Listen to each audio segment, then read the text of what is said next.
আপনি যদি মুন্সিগঞ্জের হইয়াও এই ব্রিজ না চেনেন তাহলে আপনি মুন্সিগঞ্জের হইতেই পারেন না। এই ব্রিজটা হচ্ছে আমাদের মুন্সিগঞ্জ জেলার সিরাজদি খান উপজেলার বিখ্যাত ভাইরাল প্রেম ব্রিজ। আমার কত সাহস দেখছেন আমি কিভাবে এই জায়গায় বসে রয়েছি। তো কিছুক্ষণ ঘোরাঘুরি করলাম, এরপরে চলে গিয়েছিলাম হচ্ছে শিকদার মার্কেটের সামনে একটা ভাইরাল মুড়ি মাখা আছে। তো মুড়ি মাখাটার নাম হচ্ছে টিকা মুড়ি। টিকা মুড়ি খাইয়া এরপর চলে গেছিলাম মামার বাড়ি। দেখেন কত কাজের মামার বাড়ি আইসা আমি পিঠাও বানাইতেছি। আসসালামু আলাইকুম, কি অবস্থা সবার? জানি এখন শীতের মধ্যে কেউই ভালো নেই আপনারা। উঠাট প্ল্যান। ছোট চাচি ফোন দিছিল, তো আমাকে বললো যে আয় পিঠা বানাবো আজকে। প্রথমে তো যাইতে চাইলাম না, এরপরে জানি কি মনে হইলো তো রেডি হয়ে গেলাম। কোথাও যাওয়ার ইচ্ছা হইলে যে পর্যন্ত না যাইতে পারো ওই পর্যন্ত আমার শান্তিই নেই। আমার কাছে টাকাও ছিল না, তো 50 টাকা নিয়ে বের হইছি। গাড়িতে উঠে হাজবেন্ডের ফোন দিছি যে আমি আসতেছি, আমার টাকা লাগবো। মোস্তফাগঞ্জ মাদ্রাসার সামনে আইসা শুনলাম যে আগুন লাগছে ইসাপুরায়। জানতে পারলাম যে এটা পায়েল ভাইয়ের দোকানে লাগছে আগুনটা। গাড়িতে উঠেই ফোন দিছি চাচাতো বোনরে যে তুই রেডি হ, আমরা আজকে বের হমু। এই যে রাস্তা থেকে হাজবেন্ডের কাছ থেকে টাকা নিয়ে নিলাম। এই সামনে থেকে চাচাতো বোনে নিয়ে সোজা চলে আসলাম ভাইরাল প্রেম ব্রিজে। তো বাতাস, মনে করেন জামা কাপড় তো ঠিক থাকেই না। আজকে আইসি হুদাই, আজকে তো কুয়াশা ভরা, ছবিও সুন্দর উঠলো না। তো এই জায়গাটাতে একটু বসার ইচ্ছে হইলো। গাইজ, আমার অনেক সাহস।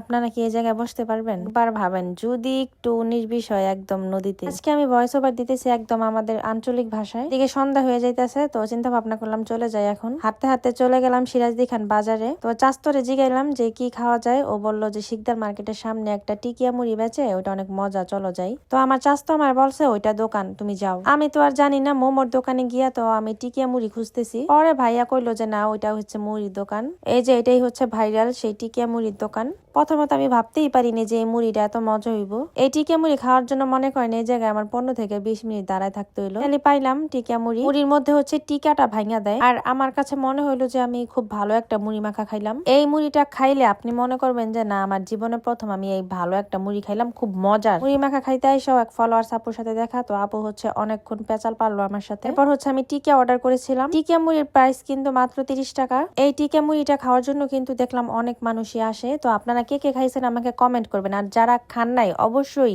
শিকদার মার্কেটের সামনে এই টিকিয়া মুড়িটা ট্রাই করবেন। এরপর হচ্ছে আমাকে জানাবেন। খাওয়া দাওয়া শেষ, এখন হচ্ছে গাড়ি নিয়ে চলে যাব মামা বাড়িতে। এই বাসাটা হচ্ছে আমার চাস্তো বোনের নানু বাড়ি। আমার বাবার বাড়ি থেকে কাছাকাছি হওয়াতে হচ্ছে একটু আন্তরিকতাটা একটু বেশি, মানে আসা যাওয়া খুবই বেশি হয়। আইসাই হচ্ছে দেখলাম এখানে পিঠা বানানো হইতেছে, পরে একটু আমিও পিঠা বানালাম, একটু হেল্প করলাম আর কি। আজকে ভিজা পিঠা বানানো হবে। মাশাআল্লাহ, আমি কিন্তু খুব ভালো সুন্দর পিঠা বানাইলাম। দেখেন অনেক সুন্দর হয়েছে পিঠাগুলা।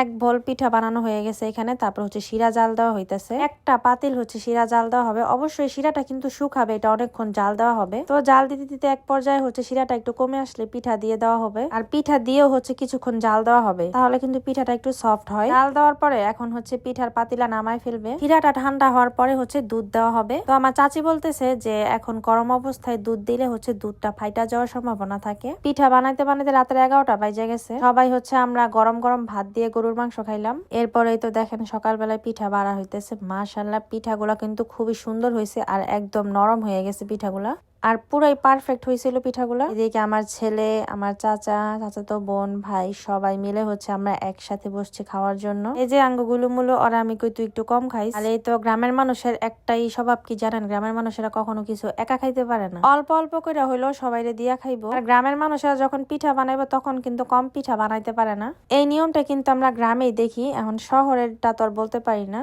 আর আমার কাছে মনে হয় শহরের মানুষের পিঠা এতটা পারফেক্ট হয় না যতটা গ্রামের মানুষ পিঠা বানাতে পারে। এই তো আমিও পিঠা খাচ্ছি। আজকের ভিডিও এই পর্যন্ত। সবাই ভালো থাকেন, সুস্থ থাকেন, আল্লাহ হাফেজ।